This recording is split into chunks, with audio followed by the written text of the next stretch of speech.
morning, students. Today we will see the topic 10th Standard Social Science Civics Indian Constitution. The Constitution of India is the supreme law of India. The document lays down the framework that demarcates procedure, powers, and duties of government, institutions, and laid out fundamental rights, directive principles, and the duties of citizens. It is the longest written constitution of any country on earth. The 42nd Amendment changed the description of India from a sovereign, democratic, socialist, secular democratic republic and also changed the words unity of the nations to unity and integrity of the nation. Bill introduced in Rajya Sabha and Lok Sabha in 1976. The need for a constitution. All democratic countries have a constitution that governs them. A constitution puts down certain principles that form the basic of any kind of a state that we as citizens desire to live in. A constitution tells us the fundamental nature of our society. Making of Indian Constitution. The Constitution of India was framed by a Constituent Assembly set up under the Cabinet Mission Plan 1946. The Assembly consisted of 389 members representing province 292, states 93, the Chief Commissioners Province 3 and Balochistan 1. The Assembly held its first meeting on December 9, 1946. Members of the Constitution. Dr. Sachidananda Sinha, the oldest member, was elected as the temporary president of the Assembly. While the work was in progress, Dr. Sachidananda Sinha died. Dr. Rajendra Prasad was elected as the president of the Assembly. Similarly, both H.C. Mukherjee and V.T. Krishnamachari were elected as the vice presidents of the Assembly. The Assembly met for 11 sessions along with 166 days of meetings. During the discussion, 2,473 amendments were presented. Some of them were accepted. The Assembly worked through various committees and the draft of the Constitution was prepared by the drafting committee under the leadership of Dr. B.R. Ambedkar. He is recognized as the father of the Constitution of India. The Constitution was finally adopted on November 26, 1949, containing a preamble, 22 parts, 395 articles, and 8 schedules. The drafted Constitution came into force on 26th January 1950. This day is known as the Republic Day. It is being observed every year.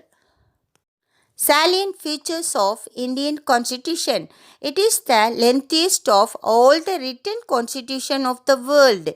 It has borrowed most of its province from the constitutions of various countries. It is partly rigid and partly flexible. It establishes a federal system of government. It makes India as a secular state. It provides an independent judiciary.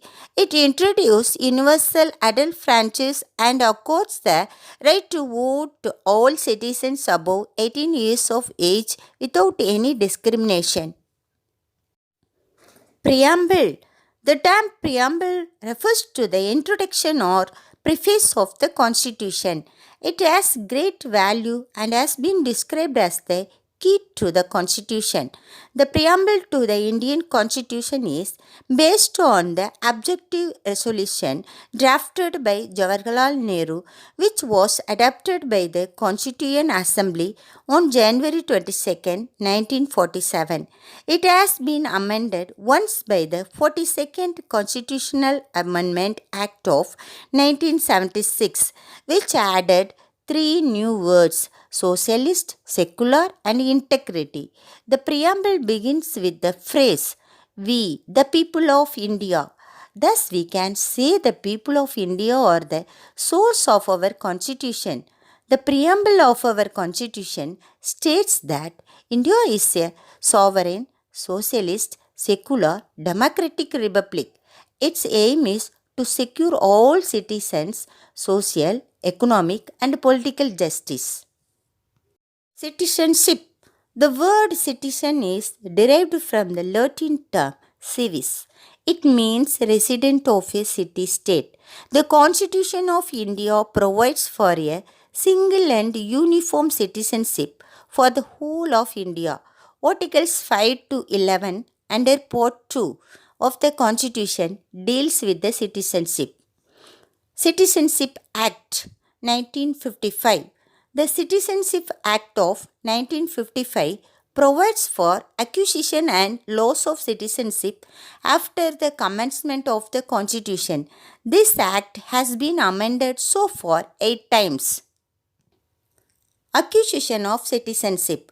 According to the Citizenship Act 1955, the citizenship could be acquired through any of the following methods: by birth, by descent, by registration, by naturalization, by incorporation of territory. Fundamental rights. The fundamental rights are enshrined in Part 3 of the Constitution from Articles 12 to 35. Right to equality, right to freedom, right against exploitation, right to religion, cultural and educational rights, right to constitutional remedies. Right to constitutional remedies. Article 32. A writ is an order or command issued by a court and writing under its seal. It is the nature of a command or prohibition from performing certain acts that are specified in the orders of the court.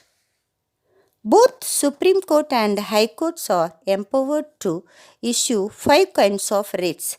This is why the Supreme Court is called the guardian of the Constitution. According to Dr. Ambedkar, Article 32 is the heart and soul of the Constitution. Types of writs. Habeas corpus safeguards people from illegal arrest. Mandamus, it protects the petitioner who requires legal help to get his work done by respective public authorities. Prohibitions, it prohibits a subordinate court from acting beyond its jurisdiction. Certiorari, it causes an order issued by a subordinate court by overstepping its jurisdiction. Querento, it prevents usurpation of public office through illegal manner. Directive Principles of State Policy.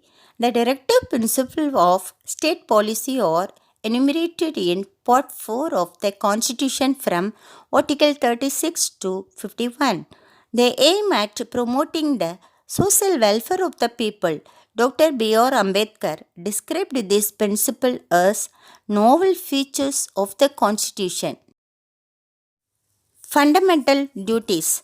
The fundamental duties in the Indian Constitution are inspired by the Constitution of former USSR. In 1976, the Congress Party set up the Sardar Swaran Singh Committee to make a recommendation on fundamental duties. List of fundamental duties. To abide by the Constitution and respect its ideals and institutions, the national flag and the national anthem. To cherish and follow the noble ideals which inspired the national struggle for freedom. To uphold and protect the sovereignty, unity, and integrity of India. To defend the country and render national service when called upon to do so. To promote harmony and the spirit of common brotherhood among all the people of India.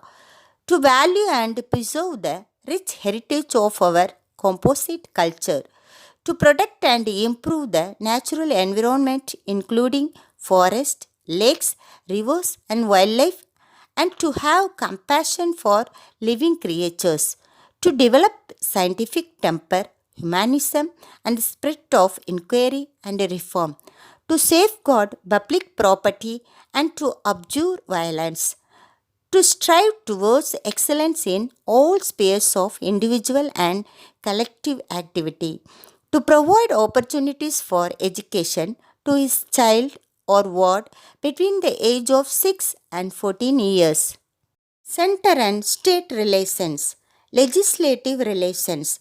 The Union Parliament has the power to legislate for the whole or any part of the territory of India, which includes not only the states but also the Union territories or any other area for the time being included in the territory of India. The seventh schedule of the Constitution embodies three lists, namely the Union list, state list, and concurrent list, consisting of 97, 66, and 47 items respectively. The Union list, state list, and concurrent list, consisting at present 100, 61, and 52 items respectively. Administrative relations. The administrative power of a state extends only to its own territory and with respect to which it has legislative competence, whereas the union has exclusive executive power. Financial relations. The center and the states are empowered by the constitution to impose various kinds of taxes.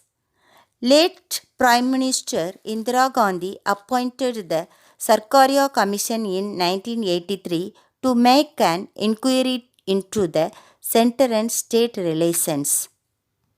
Official language. Part 17 of the Constitution deals with the official language in Articles 343 to 351. Initially, the Constitution recognized 14 regional languages which were included in the 8th schedule. At present, 22 languages are recognized. Hindi is the official language of India. Emergency provisions. National emergency, Article 352. State emergency, Article 356. Financial emergency, Article 360. Amendment of the Constitution. The term amendment denotes change, improvement, and modification. Article 368 of the Constitution in Part 20 deals with the powers of Parliament to amend the Constitution and its procedure. Types of amendments. Article 368 provides for three ways of amendments. Amendment by simple majority of the Parliament. Amendment by special majority of the Parliament. Amendment by special majority of the Parliament and ratification of half of the state legislature. 42nd Amendment of the Constitution is known as the Mini Constitution. Constitutional Reform Commissions. The National Commission to review the working of the Constitution was set up by a resolution of the Government of India in 2000, headed by M.N. Venkatachalaya. In April 2007, the three-member commission headed by the former Chief Justice of India, M.M. Panchi, was set up by the then government to take the fresh look at the relative roles and responsibilities of various levels of government and their interrelations. Thank you students for watching this video patiently. Thank you students. I hope that you have get more information from this topic.